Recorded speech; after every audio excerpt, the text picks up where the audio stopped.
Hi Reddit, this is a long one, but I really need to get this off my chest. Growing up, I didn't exactly win the family lottery. My parents, Kathy and Michael, were the kind of people who should have never had kids. They were both physically and emotionally abusive, and unfortunately, I was their favorite target. I've never understood why. Maybe I reminded them of something they hated about themselves, or maybe they just needed someone to take their frustrations out on. Whatever the reason, it felt like everything I did was wrong. I have two brothers. Chris, who's my biological brother, and Jason, my stepbrother. Chris and I were close in a way siblings who survive chaos often are. Jason, on the other hand, took after our parents in the worst ways. He was manipulative and cruel, but I'll get to him later. One of my earliest memories of my dad is from when I was about 6. I spilled a glass of juice on the floor. It was an accident. What 6-year-old hasn't spilled something? But my dad didn't see it that way. He stormed into the room, grabbed me by the arm and screamed in my face like I just burned the house down. Then he threw me onto the floor. I hit the ground so hard I couldn't breathe for a moment. I just lay there trying not to cry because I knew it would make him angrier. My mom wasn't any better. She didn't hit as often, but her words cut deep. She'd call me useless, ugly, or stupid, and she had this way of making me feel like I was a burden just by existing. Once, when I brought home a drawing I was proud of, she took one look at it and said, "You're wasting paper." I never showed her anything I made after that. Chris got his share of the abuse too, but not like me. Maybe it was because he was a boy or because he knew how to stay under the radar better than I did. Either way, I envied him for it. Jason, on the other hand, seemed to enjoy watching me get punished. He'd smirk when my parents yelled at me and sometimes even egg them on by tattling over things I didn't do. There were rare moments when things felt normal, like on Christmas morning when we'd open presents, or the one time my dad took us to the park and actually played with us instead of sitting on the bench yelling. But those moments were so fleeting that they felt like dreams I made up to convince myself things weren't as bad as they were. By the time I was a teenager, I was already carrying the weight of years of abuse. I tried to keep my head down, but it didn't matter. If my parents weren't finding reasons to punish me, Jason was. He got good at setting me up to take the fall for things, and my parents always believed him. The worst part? Outside of our house, my family looked normal. My parents were charming to strangers and even friends. They'd go to church, help out neighbors, and put on this perfect family act that made me feel like I was going crazy.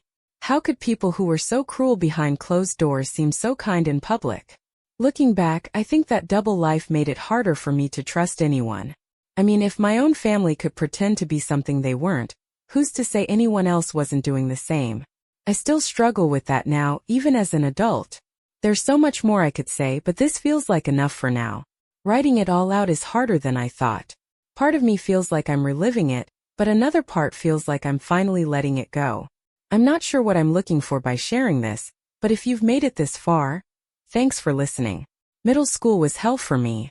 If my home life wasn't bad enough, school somehow managed to be just as awful. It's not like I was expecting a safe haven. Who does at that age? But I didn't expect it to be a war zone either.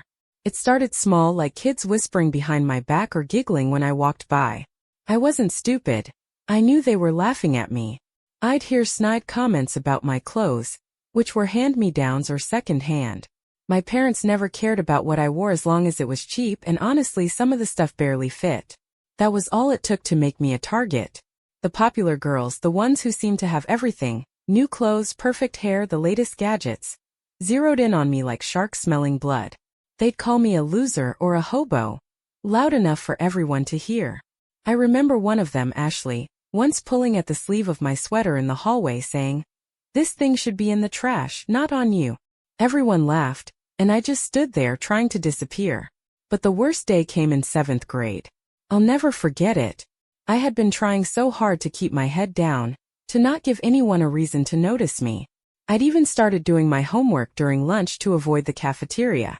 That day, I came back from the bathroom to find my backpack missing. My stomach sank instantly. I searched everywhere, finally finding a group of girls near the bathroom, laughing hysterically. They had my notebooks and textbooks with them. Before I could say anything, one of them, Megan, looked right at me and said, "Oops, looks like someone's stuff had an accident." Then she and her friends walked into the bathroom. I followed, dreading what I already knew I'd find. Sure enough, They had thrown all my notebooks and textbooks into the toilet. Pages were soaked and ruined, ink running everywhere. I just stood there frozen, as they took out their phones and started snapping pictures. "Smile, Emily," one of them said, laughing. "Oh wait, losers don't smile." I wanted to scream or cry, but I didn't. I just stood there like a statue, my face burning with humiliation. When they left, I tried to fish my things out, but they were completely destroyed. I ended up stuffing everything into a garbage bag the janitor gave me. That night, I didn't tell my parents what happened. What would have been the point? They'd either blame me or ignore it altogether. Instead, I sat in my room, staring at the ruined pages, and wondering what I had done to deserve any of it. After that, I stopped trying at school. What was the point? No one cared if I did well or not. Teachers didn't notice when I started sitting in the back, keeping quiet. The bullying didn't stop, but I stopped reacting. I thought maybe if I became invisible, they'd get bored and leave me alone. They didn't. But at least by then, I'd learned how to numb myself to it. That's something I'm still unlearning as an adult. This habit of shutting down instead of speaking up. It's like part of me decided a long time ago that it was safer to stay silent, even when everything inside me is screaming. I've heard people say that what doesn't kill you makes you stronger. But honestly, that feels like bullshit. Sometimes it just leaves scars that never really fade. When I turned 21, I managed to escape my old life in the only way I knew how: university. It took me longer to get there than most people. My grades had been average at best after everything I'd been through, and I had to work 2 jobs after high school to save enough money. But when I finally got my acceptance letter, it felt like I was being handed a lifeline. Leaving home was both terrifying and liberating. For the first time in my life, I wasn't walking on eggshells every second of the day. No one was yelling at me, hitting me, or tearing me down. But as freeing as that was, it also left me feeling unsteady. I had no idea who I was outside of all the chaos. The first year was rough.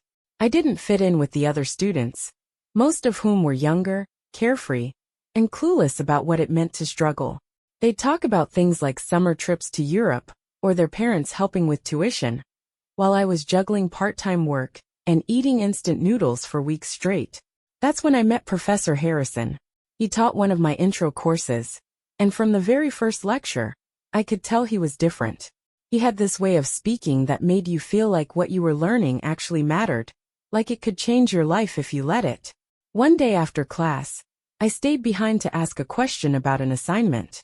I was nervous. Years of being dismissed and belittled had made me hesitant to speak up. But he listened patiently and gave me thoughtful advice. It was such a small thing, but it made me feel like maybe I wasn't as invisible as I thought. Over time, I started going to his office hours more often. At first, it was just about schoolwork, but eventually, we talked about other things too. He never pried, but somehow, he always knew when I was struggling. One afternoon, after I'd bombed an exam because of a brutal work shift the night before, he asked me what was going on. For the first time, I told someone a little about my past, not everything, but enough to let him know why I was so overwhelmed. I expected him to brush it off or tell me to toughen up, but he didn't. He just nodded and said, "You've already been through more than most people ever will. You're stronger than you think, Emily." I can't explain how much those words meant to me. No one had ever called me strong before. Broken? Sure. Weak? All the time. But strong? Never. From that point on, he became something of a mentor to me. He'd recommend books he thought I'd like, help me with internship applications, and even write letters of recommendation when I needed them. He didn't treat me like a charity case or someone who needed saving. He just gave me the tools to help myself, which was exactly what I needed. With his support, I started to believe in myself for the first time. I stopped second-guessing every decision and began to think that maybe, just maybe, I deserved to be here. By the time I graduated, I'd not only earned my degree, but also a sense of self-worth that had been missing for as long as I could remember. Leaving university was bittersweet. On the one hand, I was proud of what I'd accomplished. On the other, I knew that the real world wasn't going to be as kind or supportive as Professor Harrison had been. But at least now I felt like I had a fighting chance. Looking back, I realized that escaping my past wasn't about running away from it. It was about learning how to live with it without letting it define me. And for the first time, I felt like that was actually possible. After graduating, I made the boldest decision of my life. I packed my bags and moved 700 kilometers away to a city I'd only ever seen in pictures. I didn't know anyone there, but that was part of the appeal. It felt like a fresh start, a chance to build a life that was completely mine. I got a job at a small marketing firm, which felt like a huge win considering how nervous I'd been during the interview. I'd spent hours the night before agonizing over what to wear, what to say, and how to seem confident when I felt anything but. When they called to offer me the position, I was so shocked that I had to ask them to repeat it. The first few months were tough. My coworkers were nice enough, but I couldn't shake the feeling that I didn't belong. I'd sit in meetings with ideas buzzing around in my head, but I'd never speak up. What if they thought my ideas were stupid? What if I embarrassed myself? Those what-ifs were constant, like an invisible weight pressing down on me. The turning point came when I finally decided to see a therapist. I'd been putting it off for years, telling myself I didn't have the time or the money. But deep down I knew it was because I was scared of digging up all the things I'd worked so hard to bury. Enter Dr. Clark. She was a no-nonsense kind of therapist, the type who could see through your excuses in an instant. At first I hated how direct she was. When I told her I felt out of place at work, she didn't coddle me. Instead she said, "That's your low self-esteem talking. Let's figure out where it's coming from and deal with it." We started with CBT, cognitive behavioral therapy. She helped me identify the negative thought patterns that were holding me back, like the voice in my head that constantly whispered, "You're not good enough." She didn't just tell me to ignore it, she made me challenge it. One exercise she gave me was to write down all the evidence for and against my self-doubts. First it felt ridiculous. Of course I'd find more evidence to support my insecurities, right? But as I started writing, I realized how skewed my thinking was. For every mistake I'd made, there were 5 things I'd done well, but I'd never given myself credit for those. Later we moved on to EMDR, eye movement desensitization and reprocessing, to tackle some of the deeper scars from my past. I won't lie, those sessions were intense. Reliving certain memories felt like being ripped open all over again. But with Dr. Clark guiding me through it, I started to see those memories differently. They stopped feeling like these all-encompassing truths about who I was and became just things that had happened to me. Little by little, therapy started to work its magic. I began speaking up in meetings even if my voice shook. The first time one of my ideas was implemented, I was so stunned that I almost cried at my desk. It wasn't groundbreaking or anything, just a tweak to a social media campaign, but it felt monumental to me. Over time I started to gain the trust of my coworkers, and they began to see me as someone who brought value to the team. I even got a nickname, Idea Machine. It was half joking, but it meant the world to me. Therapy also taught me to be kinder to myself. Dr. Clark had this way of reframing things that made me see myself in a completely new light. When I'd beat myself up over a mistake, she'd ask, "Would you say those things to a friend?" Of course I wouldn't. So why was it okay to say them to myself? Now, a few years into my career, I still have moments of self-doubt. They don't just disappear overnight. But I've learned how to manage them, and for the first time in my life, I feel like I'm not just surviving but actually thriving. Moving to that new city was terrifying, but it was the best decision I've ever made. It gave me the space to heal, to grow, and to finally see myself as someone worth rooting for. And honestly, I'm starting to believe it. At 33, just when I thought I'd put my past behind me, it came crashing back into my life with the force of a freight train. It started with a letter, official, ominous, and completely out of the blue. My parents were suing me. First, I thought it had to be some kind of mistake. I hadn't spoken to them in years, not since I moved out at 21. But as I read the letter, the full weight of their audacity hit me. They were demanding $75,000 for the maintenance of Jason, my half-brother, who was 14 years younger than me. I didn't even know where to begin processing it. Jason was their responsibility, not mine. I hadn't been part of his life since leaving home, and they had never once asked for help before. The idea that they thought they could demand this kind of money from me, especially after everything they'd put me through, was beyond infuriating. I tried to keep calm, but the anger and panic bubbled up inside me. I wasn't wealthy. I had a decent job and had worked hard to build a stable life, but $75,000 was an impossible ask. And the sheer nerve of it. After years of abuse, neglect, and scapegoating, they had the gall to come after me like I owed them something. I contacted a lawyer the same week. Mrs. Grace came highly recommended, and from our very first meeting, I knew I was in good hands. She was sharp, no nonsense, and deeply empathetic when I explained the situation. "They're banking on scaring you into submission," she said. "But we're not going to let that happen." Over the next few months, she worked tirelessly to build a case. I gave her every detail I could remember about my childhood. The punishments, the neglect, the way Jason had been coddled while I'd been treated like an unwanted burden. At first, I felt self-conscious dredging it all up. But Mrs. Grace assured me that my story mattered. "They're trying to frame this as a financial obligation," she said. "But we're going to show the court the truth, that you owe them nothing." The day of the court hearing was one of the most nerve-wracking of my life.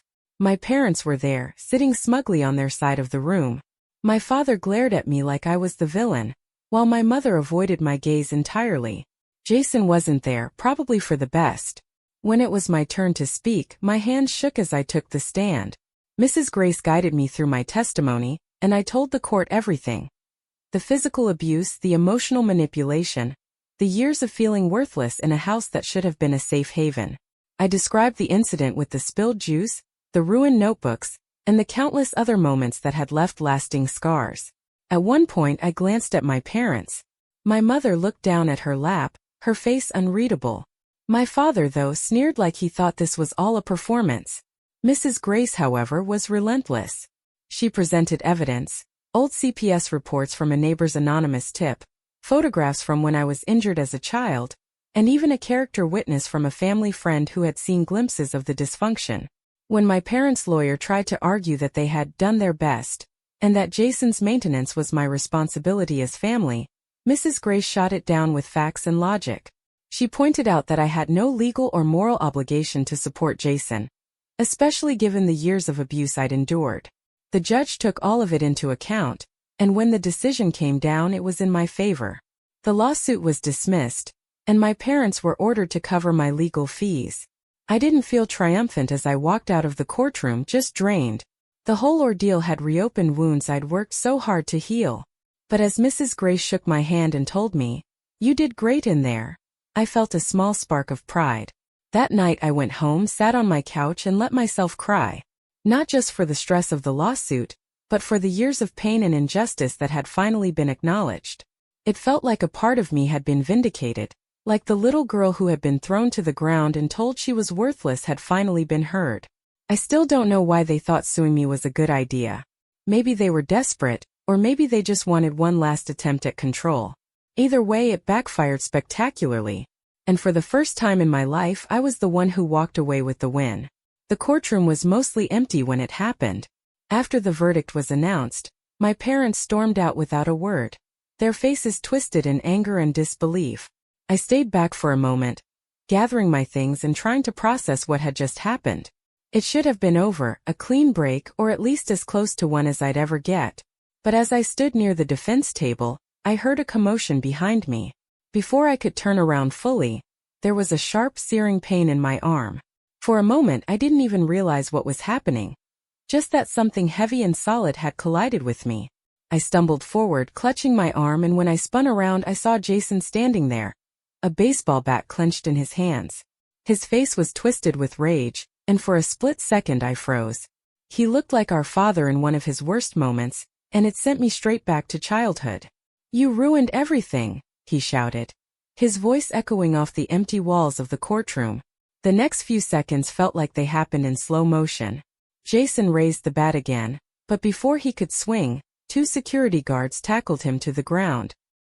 He thrashed and screamed, calling me every name under the sun, but the guards restrained him quickly. Someone called for an ambulance while another guard checked on me. My arm was throbbing, and when I looked down, I saw the beginnings of a massive bruise forming. I could barely process what had just happened. One moment I was relieved the lawsuit was over, and the next I was being attacked in a place that was supposed to be safe. Jason was hauled out of the courtroom in handcuffs, still shouting about how I'd destroyed the family. I don't think he even realized how insane he sounded. My parents weren't there to stop him or defend him. I don't know if they even knew what he'd done until later. At the hospital, they confirmed that my arm wasn't broken, just badly bruised. The doctor asked me what had happened, and I explained as briefly as I could. Even saying it out loud felt surreal, like it was something that had happened to someone else. In the days that followed, I learned that Jason had been charged with assault. It wasn't his first brush with the law, apparently. He'd been in and out of trouble for years, but this was the first time it had escalated to physical violence. Part of me wanted to feel sorry for him. He was only 14 when I left home, and I had no idea what kind of life he'd had since then. But any sympathy I might have felt was drowned out by the anger and fear that came from knowing he had tried to hurt me, just like our parents always had. I filed a restraining order against Jason, which was granted without question. I also cut off any remaining contact with my parents. The attack was the final straw. I realized that no matter how far I'd come, they would always find a way to pull me back into their toxic orbit if I let them. It's been months now, and I'm still processing everything. My arm has healed, but the mental scars from that day linger. I flinch when people move too quickly near me, and I've started double-locking my doors at night. But I refuse to let this break me. I've fought too hard to build a life for myself, and I won't let Jason or anyone else take that away. If nothing else, this has only solidified my determination to keep moving forward, no matter what. The past has a way of trying to drag you back, but I've learned that it's up to you whether or not you let it. And after everything I've been through, I can say one thing for sure. I'm never going back. After the attack, I knew there was no going back. Not to my parents, not to Jason, not to any part of the life I'd left behind. Cutting ties completely was the hardest and most liberating decision I've ever made. I blocked their numbers, deleted their emails without reading them, and refused to engage with the few extended family members who tried to guilt me into reconciling. It wasn't easy. For weeks, I kept second-guessing myself. I wondered if I was being too harsh, if I should give them another chance. But every time those doubts crept in, I reminded myself of everything they had done, and how much better my life had become without them. Therapy became my lifeline during that time. Dr. Clark and I worked through the trauma of the courtroom attack and the lingering effects of my childhood. She encouraged me to focus on the things I could control: my career, my relationships, and my own happiness. At work, I threw myself into new projects and started taking on more responsibilities. I wanted to prove to myself that I wasn't just surviving, I was thriving. When I was promoted to a leadership role, it felt like a validation of all the hard work I'd put in, both professionally and personally. Around that time I met Megan. It wasn't one of those instant love at first sight moments you see in movies. It was quieter, more gradual, like a spark that grew into a steady flame. We met at a mutual friend's party, and I remember being struck by her warmth and her laugh, which was the kind of laugh that made you want to laugh too, even if you didn't know the joke. At first I was hesitant to open up. My past had made me wary of trusting people, and the idea of letting someone in felt overwhelming. But Megan was patient in a way I'd never experienced before. She didn't push or pry. She just made it clear that she was there, and she wasn't going anywhere. We started dating, and for the first time, I experienced what it was like to be in a relationship built on mutual respect and kindness. Megan made me feel safe in a way I hadn't thought possible. She didn't see me as broken or damaged. She saw me as someone strong and capable, someone worth loving. 2 years later, we got married. It was a small ceremony, just us and a handful of close friends. I didn't invite anyone from my family, and for once I didn't feel guilty about it. Megan and I wrote our own vows, and when I stood there in front of her, promising to love her for the rest of my life, I realized how far I'd come. There was a moment during the reception, as I looked around at the people who had become my chosen family, that I felt an overwhelming sense of peace. For so long I carried the weight of my past like a boulder on my back, but that day it felt lighter. I won't pretend everything is perfect now. I still have bad days, moments where the past creeps in and makes me question myself. But those moments are fewer and farther between. And when they do happen, I know I have the tools to face them, and someone by my side who believes in me, even when I struggle to believe in myself. Looking back, I never would have imagined that this is where I'd end up. For years I thought happiness was something other people got to have, not me. But now I know that happiness isn't something you stumble upon. It's something you build piece by piece, day by day. And for the first time in my life, I'm not just surviving. I'm living. A few years after Megan and I got married, I received a promotion at work that changed everything. I'd been steadily climbing the ladder, but this new role came with more responsibility and more opportunities to make an impact. I was asked to lead a major marketing campaign for a mental health organization. The project hit close to home. The organization focused on supporting victims of violence and trauma, offering therapy and resources to people who desperately needed them. When my boss first pitched the idea to me, I almost couldn't believe it. It felt like my past and my present were colliding in the best possible way. I threw myself into the campaign, determined to do it justice.